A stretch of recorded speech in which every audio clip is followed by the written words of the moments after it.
What is up, everybody? Good morning, good afternoon, or good night, depending where you're at in the world. And we have a new patch, a new update to the Arena of Valor. And I just want to talk about it and go over it with you guys so you guys understand what's going on. Hopefully help a little bit of the confusion and, of course, help people understand what's going on and what's going to be changing for you, your character, and possibly which characters to pick up right now from this new patch. So with that said, let's look at the patch notes. And the music is gone.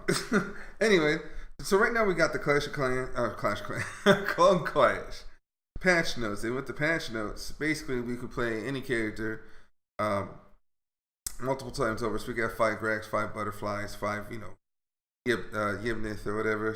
So it sounds horrible, but it also sounds fun. Also, they're adding these Seals of Kings.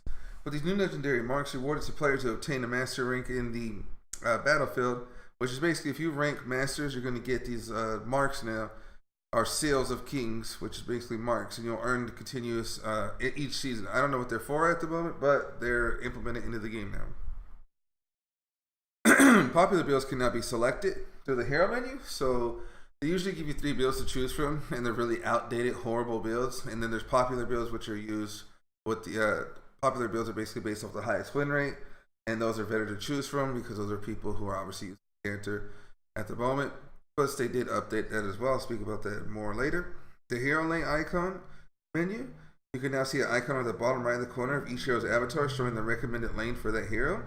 You can hide your combat history, which I'm not a fan of. I play Overwatch and this is Overwatch, and all it does is make people say like, you have to have your combat history open. And in my opinion, you should have combat history available so people can see what you're playing and kind of work around you, because sometimes you get people who just insta-lock people instead of working with the team and forming an actual team. They added a new UI interface. It's been added to the game celebrating the upcoming Arena of Valor International Championship. Anniversary gift. Every challenger will now receive a gift of the Arena of Valor anniversary, which I don't know what gift that is, but I hope it's not just the 50 red gems I received. That would be very disappointing. So I'm pretty sure there's something you could do, a bunch of quests to earn it, which I didn't see anything. The interface doesn't look new for us, but it looks new for EU. The MVP rating will now be rewarded with more reasonable ratings by taking classes into consideration. The popular builds ranking system has been overhauled and now takes win rates and recent usage into consideration when weighing their popularity. So like I was saying, you will now be able to choose in the menu popular builds, and those popular builds are based off actual usage and current usage, which is better than, obviously having something that was at one time a build that's no longer, recommended or used for that character because of buffs, and nerfs. So recently used heroes now reflect recently used heroes in the ranked matches. Alice guide displays effects when an achievement is claimable. The Alice icon will now be more noticeable. So which is the little girl at the top, bottom right of your corner, which gives you, gems, money, XP. Well, I'm almost level. Once you reach level 30, you won't get XP, but you know what I mean. Multiple chests of the same kind can be opened at the same time. First reward purchase include, instead of receiving one free preset hero, you can now have a choice to pick 3 heroes. Zephyrus has now been added to the shop. Battlefield changes. In the current meta, marksmen tend to jungle the most. We need to encourage juggling among more hero types so that the lineup and tactics become more varied. We hope to achieve this by adjusting the economics of jungle monsters and many ways cope with other battlefield mechanics. Basically, we had Valheim, Violet, and Talianis and Lindis running the jungle, and having 2 ADCs can be a little rough, and especially Valheim, and that's why he got nerfed. It was bad, and a lot of characters that were good in jungle, like Cricknack, Wukong, Zuka, what else? Batman. I said Batman. I think it's the Batman. A lot of those characters just weren't better than being Violet, Valheim, Talianis, or Lindis. So they decreased the gold earned from the jungle activities by 10%. Ouch. Sage Golem and Mighty Golem base gold went from 65 to 62, which is, it's not, not big, but it is big when you count the tree toad, the luminous lizard, the wild monkey, rock crab base gold from 55 to 52. The highest jungle monster gold increase after 11 minutes went from 165% to 150. So they nerfed the jungle rather hard. They increased the growth speed of gold from minion waves in the mid game, so it's slightly higher than before. which means basically you're going to get your items quicker as long as you're not bad or losing the game. To me that's good because they want these games to be fast. It's not like you're supposed to spend 30 minutes on the game. Most games for people who are of higher level last about 11 to 15 minutes a game. Like if you're going past that, like there's something wrong. Previously, menuing gold capped at 150% after 10 minutes. Now caps 150% at 9.5 minutes. There are no menu ways. The damage reduction of a tower goes from 70% to 80%. So I mean, no menus basically means the tower is going to be a little more tougher. So make sure you're actually pushing your waves and getting those towers down, because that's the objective, is to get the towers down. You can obviously get stronger minions. The Drake's movement speed, which you obtain from beating up the Slayer, went from 4 milliseconds to 3.3 milliseconds per second. If a player does not summon the Drake in time, which I'm not gonna lie, I'm a noob still. I'm still getting familiar with the game. I've done twice. You can still summon it even though it was the timer had passed. You can no longer do that, so that's good. You got to actually pay attention to what you're doing and obviously put it in the right lane. And the Drake will only survive a maximum of 3 minutes after being summoned. So now we're gonna obviously talk about the hero balances, the hero changes that are. I mean, some of them make sense and some of them don't. But let's go over them right now. The Flash movement speed. Flash is a great roam on middle. So this game I'm really learning, because I'm watching the Valor series about rotation, and the Flash is one of the greatest mid laners for that rotation. Of course, there's other mid laners that do it, but I noticed that in my current elo, which is gold to platinum, there is a lot of good flashes out there, and they're able to move throughout the field just at ease without problems. So they lowered his base movement speed down a little bit, but they did buff his ability 3, which is we mostly call alt for those who've been playing these type of games. So they buffed it 50, then they buffed it by 75, then they buffed it by 100. It still has a 6% AP boost on top of that, and then the vacuum control effect went from 1 second stun to 0.5 second stun, and 1 second 50% slow. So I think there's so much stun right now in the game. I think they're trying to lower the stun and add like damage and slow, and so they're lowering the stuns and adding slow, and then taking away a lot of how do I say, the CC lock on a lot of the teams, because it's very, very prevalent right now. You'll see what I'm talking about as I continue talking about the changes. So Azakon, passive sand trap, passive mark duration went from 5 to 6 seconds. They removed the following mechanic: cannot apply the same target within 2 seconds. Azakon's passive cannot be applied to the same target with no time limit. So that makes him a little bit better. I still wouldn't personally play Azakon. There's too many other great mid laners to play, like Dio Chan's buff, which we'll get to. Again, Gildor, passive Midas Touch, new mechanic. Normal attacks would now grant a shield. The shield places 100 plus 6 ability power to 160 plus 20 per level to 0.3 ability power. Tulin base movement speed went from 340 to 350. That is I think Tulin's really good right now. That movement speed will help him, and I think he needs a little bit more damage buff, but I could be wrong. So Ignis is probably like the winner of this right now. So Ignis growth HP went from 173 to 198.5.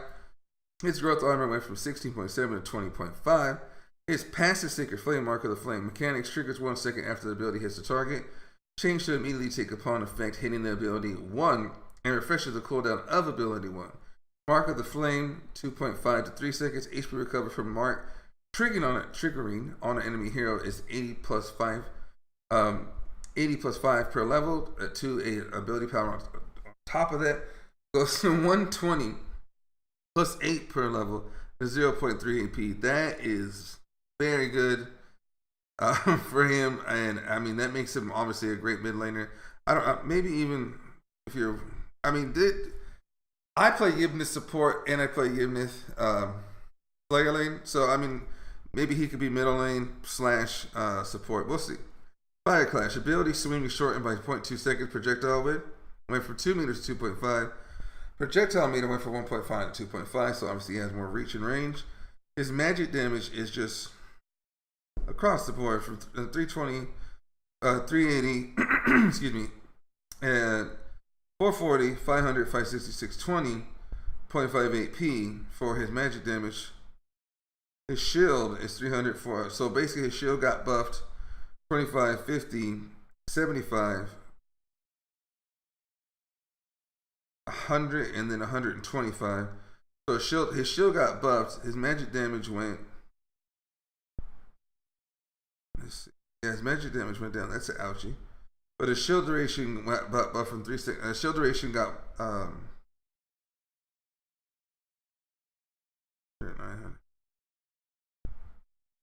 I'm gonna have to read that. I'm actually have to go to the character.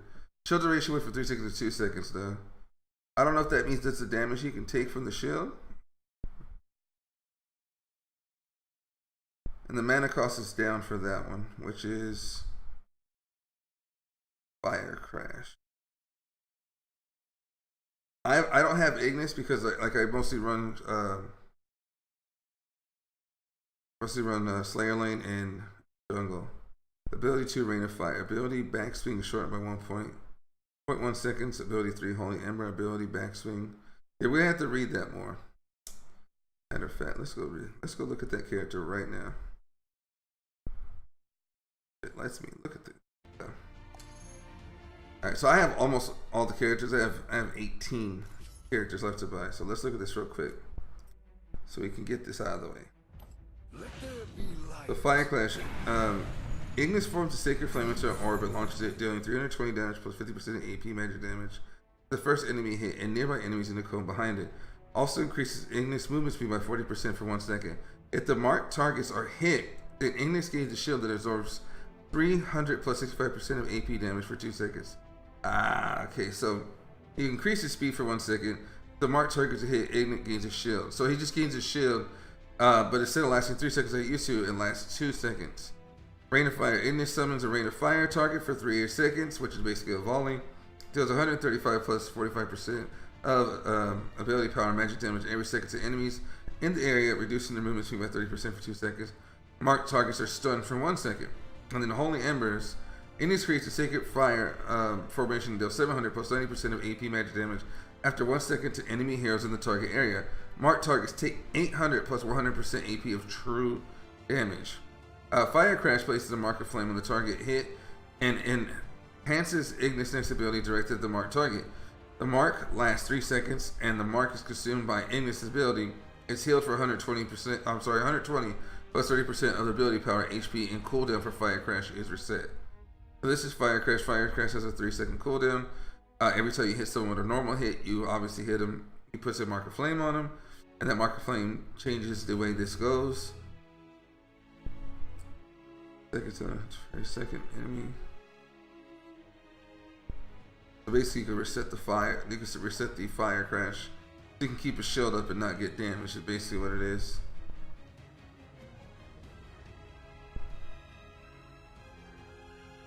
Not bad at all. True damage. Yeah. So there's a little more insight to Ignis because I didn't want to say some extra dumb stuff, and of course if you want to correct me or add more input to that, just put it in the comments below. Like I said, I'm still learning the game myself. I've only been playing kind of religiously for the last like 2.5-3 weeks, so if I said something that might be wrong, of course that's what YouTube's for. Have conversations and put stuff in the description down below. I passed, and I don't have scripts, so like whatever I'm talking about is all done here, and sadly I don't have editing software, and I don't know of any good editing software at the moment, so this is what I just do it off the top. Alistair's ability, 3 Magic Prison, duration went from 3 seconds to 2.5. That's very good because Alistair's a very strong character if he's used properly. Enemies will continue to be held during the ultimate and cannot resist or be purified under the duration. Vera, who I think is a very good character, her base movement speed went from 350 to 360. That's awesome. I see Vera as becoming a nuisance. Ability 2 mesmerize, range went from 7 meters to 7.5, and then of course the ability 3, which is the all infernal advanced range, went from 7 meters to 7.5 meters. This is a buff to Vera.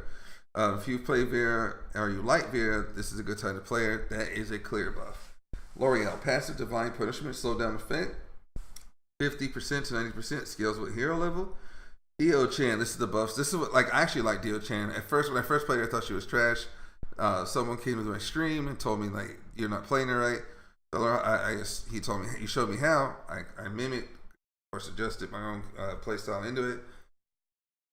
Wow, she is a good character. And I hope that I get to play her more, but I don't have the proper Arcana at the moment since I'm building up my favorite character, which is Wonder Woman.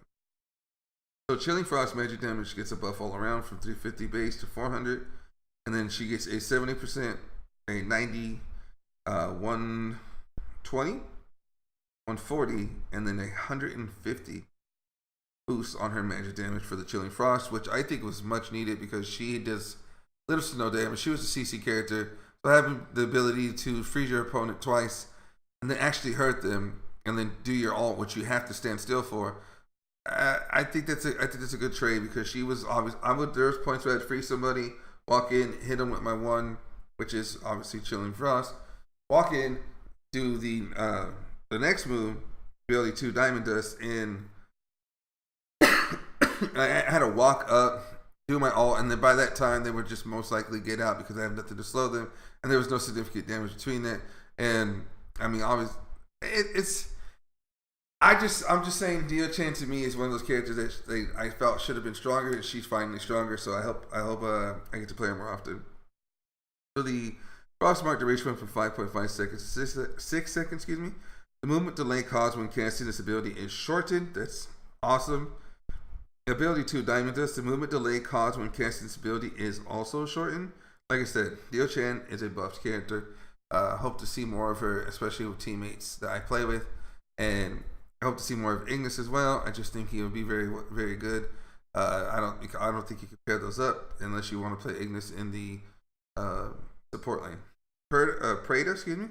Ability 3 Discipline of the Plague. Attack boost from 10% to 20%. Its cooldown from 45-40, 40-35, 35-30. And the mana cost is down. Again, Prada is also buffed for his ult. Yorn is getting a buff, and I think it's a very good buff. Yorn gets base armor 88 to 94, growth HP 184.9 to 202. His growth attack speed though is down from 4% to 3%, and his growth attack damage is 60.2 to 14.8, which I think gives him a better start. So his passive ability, Fierce Shot, physical damage of each volley, 0.7 attack damage, 75 plus 4 per level. And that was switched to 0.4 AD. Ability 1, Explosive Arrow. Ability Backswing is shortened by 0.1 seconds. His physical damage for that is up. It's up significantly. 120, 175, 145, 200, 170, 225, 195 to 250, 220, 275, 245, 300, plus a significant boost on attack damage from 0.54 2.75. Its stun time was lower, which again I think they're trying to lower stuns all around because that seems to be the trend in this patch. Ability 2 Heavenly Barrage. Ability Backswing is shortened by 0.1 seconds, and the cooldown is brought down from 20 to 18. That's great, and obviously it goes all the way down to 15. So it's just a little bit shortened. And again, I think this makes Yorn a lot better, even with the growth speed and the growth attack damage lowered. I still think Violet is the better, and especially when late game she just blows people up. But Yorn is good. Yorn is good. Talion's growth HP went from 176.3 to 190.8. The ability Eagle Eye, normal attack damage mechanics. Normal attack damage is an additional, and like as you can see, they hurt her. 100 went to ouch, magic damage and normal attack damage. So normal attack damage deals an additional 100, 120, 140, 160, 180, 200 plus 1 AD magic damage, and the normal attack deals 40, 48, 56, 64, 72, 80 plus 0.5 magic damage and an equal amount of physical damage. Valheim, I get very frustrated playing against Valheim, and I'm so glad he's getting there, or has gotten there, excuse me. His growth speed went from 4% to 3%. His passive Pocket Glaive. His stun time of Glaive went from 1 second to 0.75 seconds. You don't know how bad it is to just be sitting there and have Valheim melt you because of the stuns. And obviously, if he's usually working with a support or people are actually rotating together, it's just an annoying fight. And there's a reason why Valheim is the majority of his of the pro matches he is banned. So his base level, base damage of passive glade went from 100 plus 12 per level to 80 plus 10 per level. And this is also someone else I'm looking forward to trying, which is the Joker. The ability 3 cam after the new mechanics, attack speed is increased by 50%, 75, 100% per 4 seconds after casting. I think if you pair Joker with a net, and I think that's just scary. Like, I really do. I think it's a very scary situation for the people who are going to be doing Dragon Link. Like, oh boy. Like, I just think that's going to be rough. Like, that's going to be super rough to deal with. It's I think for his new mechanics of attack speed and then getting in the net's little circle of boost, I hope to see a lot of Annette and Joker. I just think that'd be really good. If you don't know what Annette does, of course, read her. She gives you a speed buff, and I believe like movement buff. And if I remember right, I think it's like a 40% speed buff. So on top of that, I don't know if it'll stack, but if it does, oh my god. So I really look forward to working with. I like Annette a lot. I play Annette, Yabenith. I play Wonder Woman, Teamy, and Pyrrha, but I'm not going to be playing Pyrrha too much because she got nerfed. So I want to try that out with somebody who has the Joker. Let's see if it goes well. Violent ability 1, tactical fire. Physical damage is down a little bit. 275. 315 to 305, 355, 335, 395, 365, 435 to 395, and 475, 425 plus the 1.0 attack damage on top of that. I understand because, like I said, she's very strong, very bursty, and the later the game goes, she becomes even more of a terror. But I guess they did this for the jungle reasons to not let her be so damn strong in the early game. Wisp base attack is 161, 171. His ability 1, loose cannon, enhanced normal attack damage from 45 to 75, from 60 to 100, 75 to 125, 90 to 150, 105 to 175, and 120 to 200 plus 0.980 down for 1.1. This to me is a buff overall. Is a normal, Twist to me is one of those underrated characters that should be used a lot more, and I think he'll become a very, very strong, significant person, obviously in the Dragon Lane. Cooldown from 10 seconds, 9.9, 9.2, 8.8, 0.4, and 8. The ratio of enhanced normal attack damage dealt to splash enemies from 100% to 50%. That is obviously but I just think that Wisp right here, the enhanced normal attack damage, and with all the speed and all the stun, like, we still have a lot of stun going on, but I just don't think it's gonna hurt that much. Barrel bomb, rolling speed from 8 meters to 10 meters. That's, you don't know how many times I've died to that roll. Because there's some people using Wisp, and you don't know how many times I've died to that. Just being at 8 meters, so I think that's a good significant buff. And I've been caught by that barrel more times than I like to admit, honestly.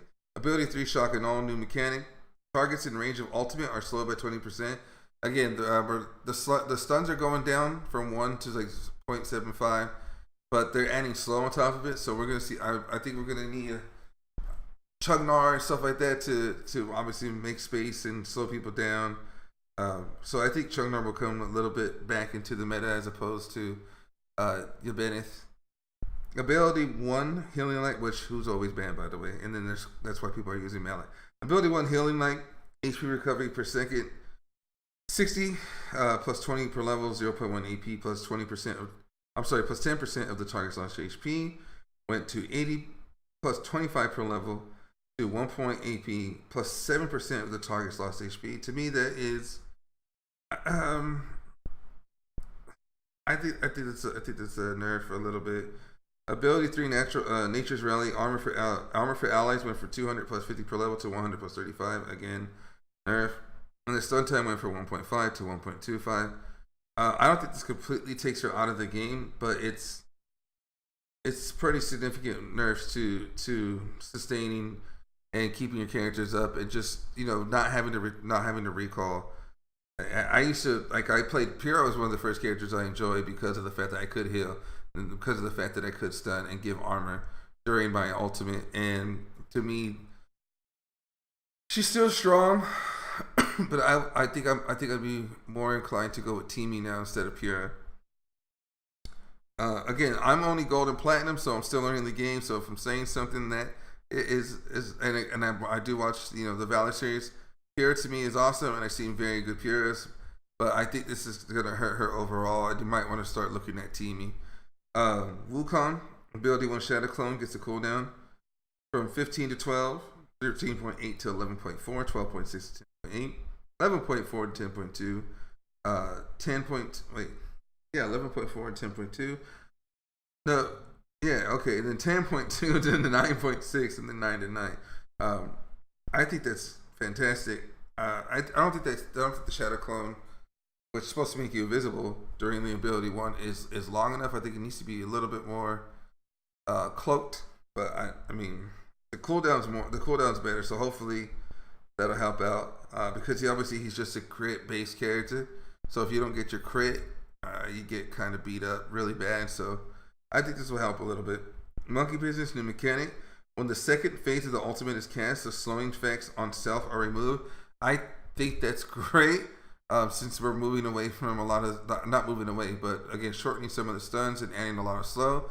So this will allow Wukong, who's getting CC'd, to break out of at least the slow part of it and be able to continue his damage. And again, he's one of those characters who is a hit or miss, and you have to have the proper Arcana to do good with him, basically like critical Arcana stacked on him. Otherwise, he's just going to get melted anyways, because he can be slowed in CC, but that will help a lot. So what Ultimate 3 does, by the way, is it stops the character in its tracks, and he's allowed to go invisible and then jump out, pound somebody, and this time, and now he can remove the slow while doing that. So and then the cooldown being shortened on his invisible should help more damage be pumped out. But I still think he's in a little bit of a bad place. I like Wukong, but I understand that he's a luck-based character. I understand that completely. And then RE class Warrior Assassin base attack damage went from 159 to 168. Significant, but base armor is down from 105 to 96. And ability 3 Ryu stun time 1.25 to 1 second. I like this. I think Assassin should be able to go in there, pounce, beat him up, and get out. So I think that's a great buff, and I would say, I wouldn't even say a buff. I would say like a good adjustment balance. Defies I haven't used him at all, so I don't know too much about him. Ability 1 Death Threat. The mana cost is down significantly, 45 to 30, 50 to 35, 55 to 40, 60 to 40. That's significant. 65 to 50, and 70 to 55. Again, I don't know what Death Threat does. I haven't really played this character. Ability 3, Death from Above. The mana cost went from 135 to 100, 150 to 15, and 165 to 130. So this is a buff for the man. It's kind of obvious what he does, though. I am honestly unaware because I haven't used the character. Crit Neck. Ability 3, Tyrone Drop. Physical damage 690 to 660, 920 to 880, 1,150 to 1,100 plus 260 additional damage. This is a little bit of a nerf, but Crit Neck is so strong. I just don't see this being a bad situation for him. He's gonna do what he's gonna do. He's gonna. I didn't realize that I had my ad going on the bottom left. I'm very sorry. He's still gonna be strong. He's still gonna be one of the best junglers. Doing less damage. I mean, he does a ton of damage anyways. I just don't see this being significant enough to take Crit Neck out of the jungle SSS tier type of range. This is the character I bought because I thought he was cool, and he reminded me a lot of Volibear from League of Legends. So him getting a buff is awesome. Ability 1 Wind Charge, or Wild Charge, excuse me. Physical damage from 200 to 175, 240 to 225, 280 to 275, 320 to 325, 360 to 375 to 400 to 425 plus 3% on self armor and 5 attack damage. And the cooldown is from 13 to 12, 12.6 to 11.6, 12.2 to 11.2, 11.8 to 10.8, 10.4 and 10.4. And so basically a 1 second cooldown across the board. This makes me excited to actually get to use this character, but I am someone who's actually excited about another buff for the Slayer lane. So I'll let you know about, obviously I keep alluding to Wonder Woman, but I actually bought this character and he has like that Super Mario looking costume, skin. So again, I'm happy that this character got a little bit of a buff, and I like his ult and what it does, and I think this will help and I think it significantly helps in team fights. And if you have another CC character, this just makes me excited to actually play this character, because again, I bought all characters about 18. I've been wanting to play this character. I just felt he was underwhelming. Wild stop physical damage 50 to 55, 50 to 50, 55 to 56, 60 to 62, 65 to 68, 70 to 74, 75 to 80. So if you could tell, he's obviously a late game Slayer lane. 0.5 self armor plus 0.83 AD, 2.7 self armor and 0.3 AD. Wild Prison. The warning circle of the ultimate appears 0.5 seconds earlier. When Baldur smashes his totem into the ground, he causes 50% slow for 1.5 seconds instead of the previous 2 seconds. There's a 90% decrease in movement speed, 0.6 seconds before the ground collapses. Again, I can't wait to use this character and see and play around with him and see what I get out of him. I'm used to using Wonder Woman in Ybenith, but I think Ybenith is going to get nerfed next patch, or maybe not. I'm not sure. I know there's like a test server, but I just barely found that out today by reading comments. But I'm pretty sure he's going to get nerfed sooner or later, but there is obviously still Malik. So Slim's base HP from 3003, 89 to 32, 92, and growth HP from 207.9 to 189. That's bad. Ability 1, flying speed or movement speed increase upon hitting a hero. 60% to 30%, 80% depending on the distance. Ouch. So Slim's got a nerf there, bro. Movement speed increase upon hitting a hero for the flying speed. Oh no, I'm sorry, that's a movement speed. Movement speeds increase upon hitting a hero 60% to 30%, 80% depending on the distance. That seems like just a natural balance. I don't really like Slims. I don't know. I know what he does. I get it, but I don't like Slims. I think Valheim's obviously the better, but Valheim's now kind of nerfed. So I have to relearn Slims if I actually try to do ADC, which I hardly do. Lubu. Growth attack speed from 3% to 2%. Base HP from 3,331 to 3,431. Passive martial artist. New mechanic. Every ability cast increase attack speed by 10%.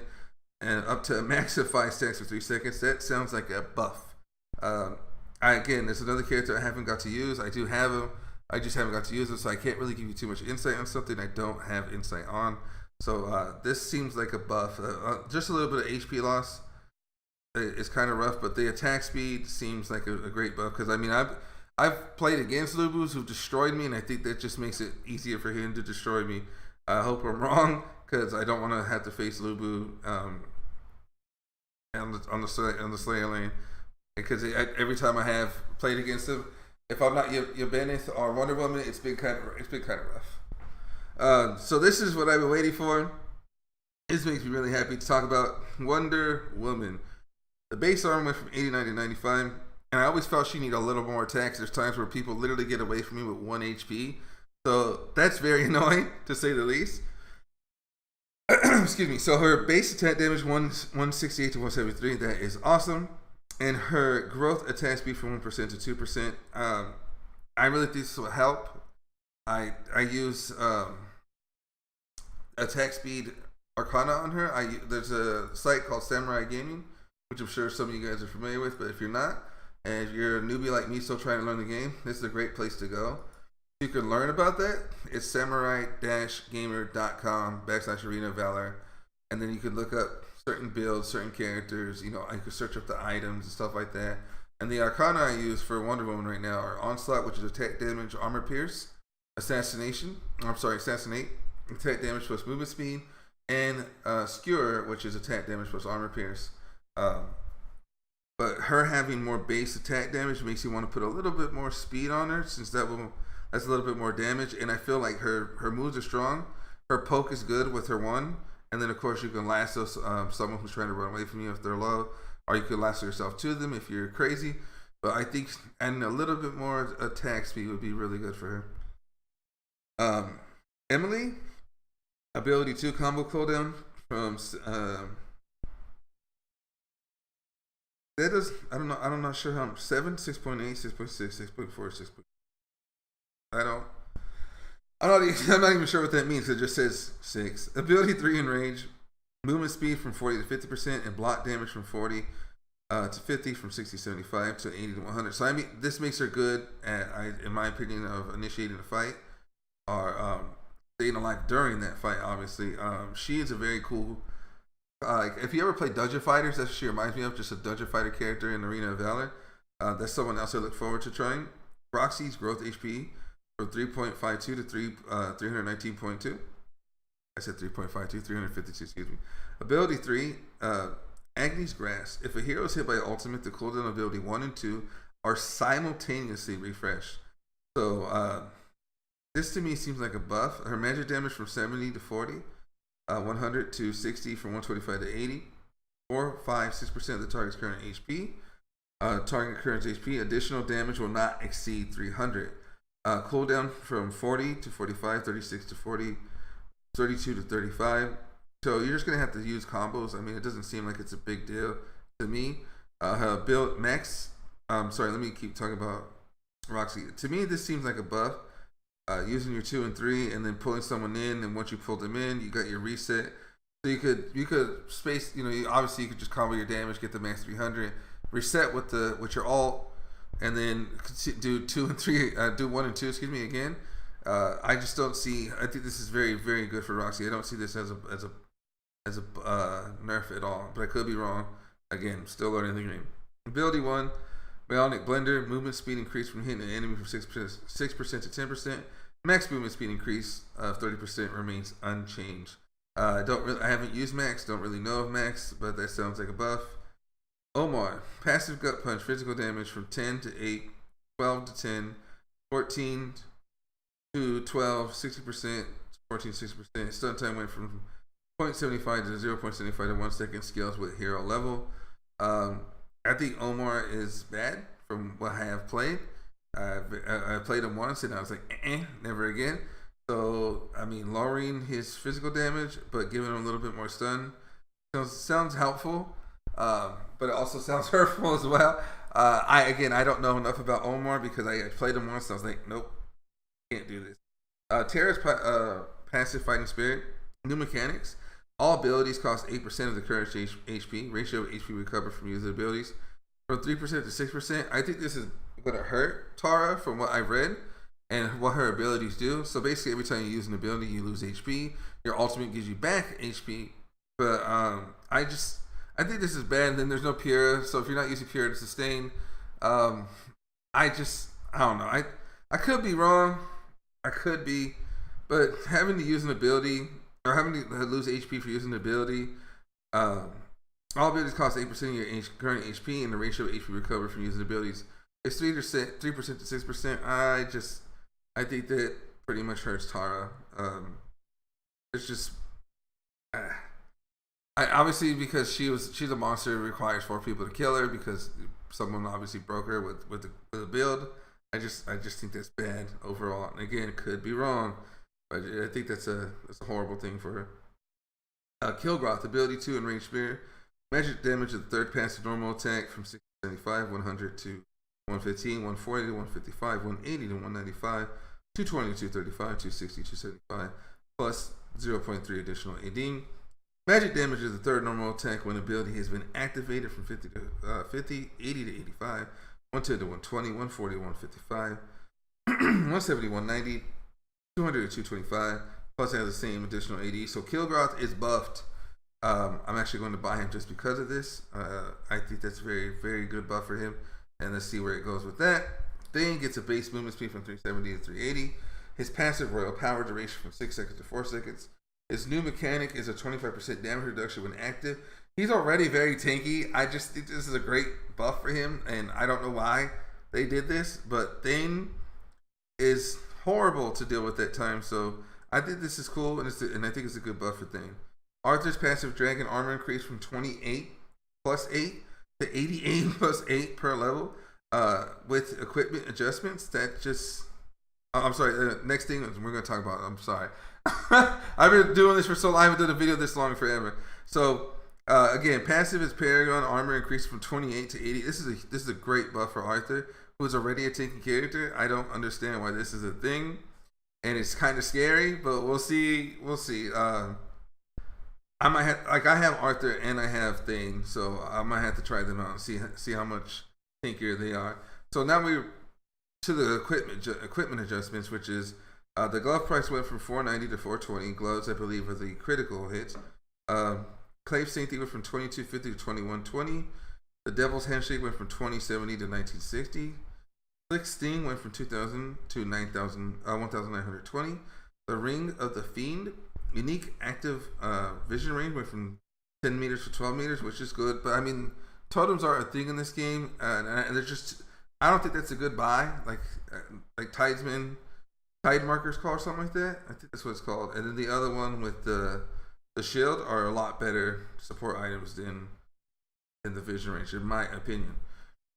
Purifying Bracers, effect range from 5 meters to 7 meters, increased movement speed from 20 to 30. Duration 1 second to 2 seconds, cooldown 90 seconds to 60 seconds. Hunter's Crossbow, named from Hunter's Crossbow to Kukri. Change the icon of Kukri. Scorching Wind, unique passive firestorm, normal attacks placed on the mark of a target, dealing 18 plus. Hero level 0.5 magic damage each stack, and range attack deals 75% of the damage up to 6 stacks. Normal attacks place a target on mark on the target, dealing 15 additional magic damage each stack, plus 1 per 3 levels up to 6 stacks. The Soul Reaver's attribute from 80 attack damage went to 40 attack damage. A new mechanic has been added though, unique passive Soul Taker. Next ability or normal attack on a hero, there's an additional 300 plus 20 per level magic damage, and damage output is increased by 7% for 3 seconds. Melee combat only, 30-second cooldown. That does not sound bad at all with the base down, but obviously they add an additional on top for the hero damage. Hero does an additional 300 plus 20 per level of magic damage, and damage output is increased. As for melee only, Loki's Curse, Item Tree, Monster Bane, Ring of Vitality, Ancient Scriptures, Monster Bane plus Trick Blade attributes, 150 magic attack to 120 magic attack and 400 max HP to 10% cooldown with 10% cooldown speed. Barrett's Agony price from 2160 to 2120. The attributes plus 270 armor to 225 armor. And then we have some audio. The team of the Hexagon Audios have created something special for Clone / start screen. Check out the new track called Duplicate Souls. And these are a bunch of bugs fixes. Many wave textures have been added to adjust to make it easier to distinguish their special effects, animation abilities, so that challengers can focus more important things such as combat.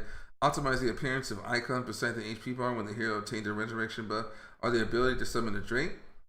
Added backdoor protection text to a tower. Even without menu waves, the HP bar of the tower has text that says tower has backdoor protection. The respawn of the jungle monsters can now be set in the training kit. Iterated background stories for Valheim and Violet. Crickneck can now cast Recall and Restore, and can use talents and equipment abilities while using his ultimate. That's cool. Malik can use talents while casting ability 1. Also cool. Murad's original skin can no longer be seen when casting his ultimate while in the Astral Walker skin. Fix a bug affecting the attack speed boost of Annette's ultimate. About time. Malik models will now display correctly. Kirksey ultimate can no longer hit a unit outside her range or vision, for example, enemies standing in a bush nearby. That is cool. Because there's been times where I'm hiding and take damage even though she can't see me, so that's cool. The Waterstone passive ability Devotion will now trigger an Abysmal Clash. Murad, Zil, etc. can now receive a buff from the Enraged Abysmal Dragon after defeating it using their ultimate. The Blitz Blade will no longer trigger Chain Lightning on towers. The countdown timer of the Abysmal Dragon and the Enraged Abysmal Dragon will no longer overlap. When both dragons enter the countdown display priority, we'll go back to the one that will respond first. Fix a bug where the Drake would get stuck at the core. I've never encountered that. So that's all the patch notes and all the things that are happening for Arena of Valor. I hope that helps people learn. I know the video is long, and I mean that's what happens when you're reading stuff and talking about things. Again, I plan to do this more. If you have any tips on what I could do to shorten the video, or what I could say or do better to make the video more informative and helpful, just let me know. I would love to make this a popular page for Arena of Valor, because I do play it every day. And if you want to join our guild, we do have a guild called Vanquishers. We're only 8 people deep right now, but we're getting tier 4 or tier 5 just with us 8 people. That's how active we are. Again, I stream at twitch.tv/hero_78, and of course I stream at hero_78 on YouTube. And I plan to start, if this takes off the way I hope it does, I plan to start streaming on Facebook as well, which we'll have a link in the description for everything that I'm doing. Thank you for Arena of Valor, making a great game, and I hope to be a part of this community and be a pillar of the community. I know I'm a year late, but I didn't know that this game was available and awesome like this, and I hope that this continues to grow on the Xbox One and PS4. It's one of those games I think that can be played very well on a console, and maybe even get a PC iteration and allow everything to cross platform, much like Fortnite.